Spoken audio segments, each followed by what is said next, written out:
All right, our next speaker, Bob Benjamin, will talk about star formation-driven outflows of diffuse matter and magnetic fields from the galaxy, the Scutum-Centaurus Arm. Okay, thank you very much. Yeah, the inclusion of star formation, diffuse matter, and magnetic fields is a shameless ploy to get a talk. So I'm going to talk to you. I've been actually working on galactic structure using glimpse for a while now, but last summer I sort of been re-emerging into the interstellar medium with the completion of the WAM survey. So I wanted to take sort of what I've learned about the Milky Way based on star counts and looking at the galactic plane survey from glimpse and get a sense of how does it change how I think about the ISM. And the basic point of my talk is going to be the following.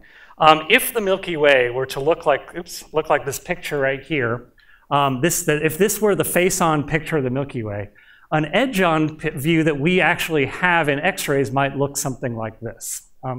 And so the argument I'm going to make, and there's 7 points to it, is that if you look here, there's a structure here that goes by the name Scutum-Centaurus or Scutum-Centaurus Arm, whose extent is from 30 degrees to the left of galactic center to minus 50 degrees to the right. And if you look at the X-ray emission on the sky from ROSAT, the diffuse X-ray emission, you see that it has roughly that same extent in X-ray emission. So I'm going to try to draw the connection between this structure and this structure. So first of all, point number one, much of the molecular gas in the star formation in the Milky Way is in the Scutum-Centaurus Arm. So we had proposed, for several reasons, that this Scutum-Centaurus Arm is a major structure in the Milky Way. It's the only spiral arm in which we see tangency star counts. Actually, that was first noticed by Dremel in 2000. We found it with glimpse data. That same tangency has been confirmed recently. And this, you might already know about this structure because it also goes by the name molecular ring. Okay. Now, if you look at the LV diagrams over the history, there's a tension between calling the structure in the LV diagram a molecular ring and calling it an arm. But in this subtly titled paper by Dobbs and Brickert called The Myth of the Molecular Ring, they actually argue that what this structure is an arm. There are very long dust lanes parallel to the plane in this, so this seems to be a very dense structure as well. There may also be produced what's called the Great Dart Lane in infrared star counts between the VVV survey sees a band of extinction from +10 to -10. If you look at scattering from sources in and near the galactic center, it appears that there's a dense ionized screen at approximately this distance from the sun. And perhaps most convincingly that it's an important structure, it turns out if you take this structure and let it continue to wrap around to the far side of the galaxy, it had predictive power.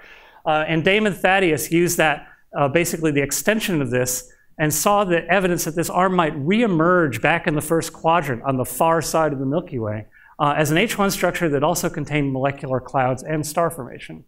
So it appears to be a significant structure. Now, the interesting thing about this structure is there's a lot of star formation in it. We know that because it's called a molecular ring and has so. And we also, if you take the worm catalog from Kuh, Heiles, and Reach, the vertical lines here show the velocity extent of the original worm catalog in 1992, but you can see a lot of these worms actually lie along this structure, okay? So the idea would be simply that if you have a lot of star formation in this arm, you potentially get a lot of outflow from this arm, okay? And a lot of outflow from this arm will produce flows of hot gas into the Milky Way, into the halo of the Milky Way. So this now is back to the ROSAT picture, now shown in grayscale. The red contours just sort of show a sort of emissivity cut in the ROSAT 3/4 kV emission. The white contours show that most of the places where the X-ray emission is dark is due to foreground absorption. I'll show you another example of that in a second. So that a lot of places, it could be, you know, in my wildest dreams, this is a uniform screen of X-ray emission that's just being absorbed by different molecular clouds. Now, what I've done with this picture is I've actually wrapped the arm with the location, or wrapped this X-ray emission with the location of the arm, and then just projected the arm, what would be the height of the arm at ±1 kiloparsec and ±2 kiloparsec. And you can see that these bands here, which just indicate the arm at different heights, sort of wraps the X-ray emission very nicely. Now that's a morphological argument. The idea that, oh, well, if you look at the X-ray morphology on the sky and you look at the the sort of longitude extent of the arm that they match. But there are kinematic examples, including the worms that I showed you before, two examples of things that we know are rooted in the molecular ring / Scutum-Centaurus Arm that extend up way off the plane, are the Ophiuchus superbubble, which its sort of height projection on the sky is shown here, and the Scutum supershell. So there's actually points where you can say, here is a big shell emerging from the galaxy at the right distance to be adding hot gas into the halo. So this just shows, for those of you who are wondering about the extinction, if you look at this bright X-ray emission and you were saying, well, why is it dark here and dark here? I just wanted to blink for a second. The ROSAT, or it's not ROSAT, the Planck 857 gigahertz image, where you're tracing the gas, and you can see there's a very, very good point-to-point correspondence between where you see emissivity and where you see X-ray absorption, okay? Although there's one point over a point G, which I'll call your attention to, where I'll come back to that in a second. Now, if you don't believe this, so there's already a model that predicts the X-ray emissivity above and below this arm that John Everett did with a bunch of us in Wisconsin. He actually showed that if you let gas flow out of a galaxy at about this radius, you could match the X-ray emissivity. These are one-dimensional models compared to one-dimensional cuts. So it turns out it matches the X-ray emission, that's the left plot, and it doesn't violate the synchrotron constraints in the right plot. This is a thermal cosmic ray hybrid wind that John developed. The thickness was constrained principally by the synchrotron emission. It needs to be thin. It needs to be roughly a kiloparsec in width, mass flux of about 2.2 solar masses per year. Its initial temperatures, densities, pressures are consistent with what we think is true in the disk. The mechanical luminosity is high. It's twice the supernova pressure, or twice the supernova energy input, but that's assuming it goes all the way around the galaxy, that there's no attenuation along it. It was a pure ring model there. Now, what I'm going to talk about is some attempts now to put in rotation into this model. Because if you put in rotation, that actually changes the property of the wind and the outflow. Now, generically what happens, this is a paper from Collins, Benjamin, Rand, is if you launch something vertically, the radial component of gravity drops and you tend to drift outward in radius. And of course, as you drift outward in radius, you slow down, okay, to conserve angular momentum.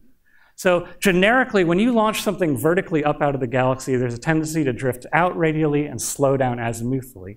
Now, there are ways around that. If you have outward directed pressure gradients, that actually will increase the azimuthal lag. You can also put in magnetic stresses that will decrease the azimuthal lag that you get in the rotation. But the main the main driving effect is that as gas slows down, goes up, moves out, slows down.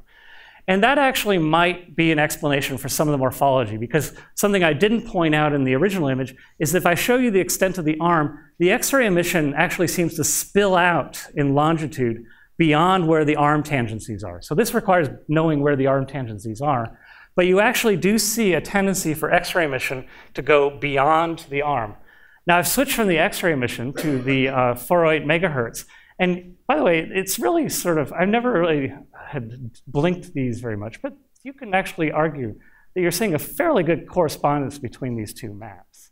This is something that is, and this particular feature, which is beyond the tangency point of the arm, indicates that maybe these things are as gas goes up, here you're seeing the arm in projection, so you can actually have a chance of seeing the radial outflow just projected onto the sky. Now, if in front here, you'd have no sense of doing that. You can't see gas basically moving across the sky, although if you look at the morphology of this, you see that most of these filamentary structures coming out of the plane seem to always bend to the right. And this could be explained, and this is the model I'm going to be developing, have made some progress on it, but not quite there. As gas goes up, it slows down, and in the plane of reference of the galaxy, that means that the gas is lagging. Okay, so it basically bends streamlines to the right. Now, if you've been looking at this 408 megahertz map for a while, first of all, I should point out that there's a lot of, when you look towards the center of the galaxy, you're looking through the entire galaxy. So there's a lot of potential for confusion. And so in particularly, for instance, those of you who care about the Fermi bubble, this is the sort of projected footprint of the Fermi bubble in the sky. So if you don't have any velocity information or some other way of measuring distances, you have to worry about your foregrounds. And one of the things I'm arguing is this structure is an important foreground to consider. So finally, we are currently working on the models. These are just showing simple models. This just shows if you take cylindrical rotation. This just puts cylindrical rotation with a vertical outflow, so no allowance for radial flows yet. There you get everything redshifted. And then if you put in the velocity profiles that John Everett had done for a vertical flowing wind, you actually get fairly extreme velocity profiles in that wind. So we are also looking at the H-alpha map. Essentially, we can trace this outflow both in UV absorption line kinematics, but also H-alpha. I'm going to skip over that, unfortunately, for time.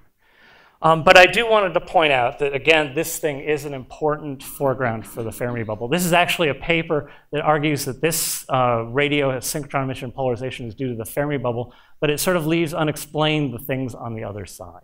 Okay? So now I should say that when you look at this filamentary structure in the inner galaxy, there are multiple explanations for this already. There are 4 different classes of model. This would be a 5th. Do we really need another explanation for this structure? Well, maybe. But the point is that there are these filamentary structures, and these have been explained as local features. And loop 1 is particularly bad with the North Polar Spur because there may actually be 2 different things at 2 different latitudes superimposed on the sky. If you're interested in it, I've got the references here, and I can talk to you during the meeting. So finally, to conclude my argument, much of the molecular gas is in the Scutum arm. All that star formation is expected to yield an outflow. Models of the outflow already match the X-ray emission and synchrotron emission without rotation, but with rotation, vertical flows will move out in radius and lag behind the disk below. The morphology of the X-ray emission, I would argue, is consistent with that statement, and we're working on developing models of the velocity field that will both match the UV absorption line and H-alpha emission. And most importantly, for people that study the inner part of the Milky Way, this is an important foreground. Neglect it and the local foregrounds at your peril. Thanks. A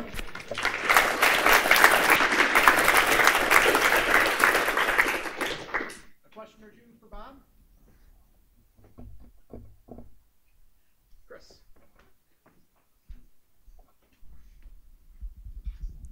Yes, for overall galactic structure, as you know, oftentimes people, for example, who are modeling the electron distribution in the interstellar medium have a lot more than one spiral arm. Are you proposing that basically the structure of the Milky Way, if we looked at it from outside, would be dominated by the Scutum-Centaurus Arm? So it's really mainly a one-arm spiral, or not? Well, it's certainly not saying a one-arm spiral. Yeah, this number of arms is an issue. And of course, I mean, I breezed over it, but I mean, there's a poster out about the Sagittarius arm and the ionized gas of the Sagittarius arm. I mean, there are these multiple arms. But what I'm saying is that because this Scutum arm is a special arm in the sense that it's the major concentration of molecular gas and star formation. And so if you were weighting by the X-ray emission, it would certainly be the dominant arm. I mean, the dominant arm on the near side. And on the far side of the Milky Way, we can't see it, right? I mean, a corresponding one on the far side would be very hard to detect with the current data. And a couple rows back on the end there.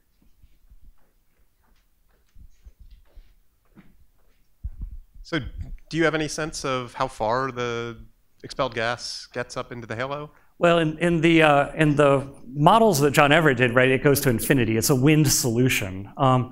And so really, the difficulty of saying, I mean, a wind goes to infinity, but presumably this is not a single density flow. There's probably, sort of denser parts that then rain back. It turns out that if you sort of say that the denser parts are limited by where you see the X-ray emissivity drop, that's about 2.5 kiloparsecs off the plane. Things going ballistically up to that height will then rain back down just about a kiloparsec further out if you do the ballistic models. So it's a sort of a limited range where this outflow could come crashing back. But then the lower density part continues on forever. Well, in the models. Until it shocks, right? All right, let's thank Bob one more time.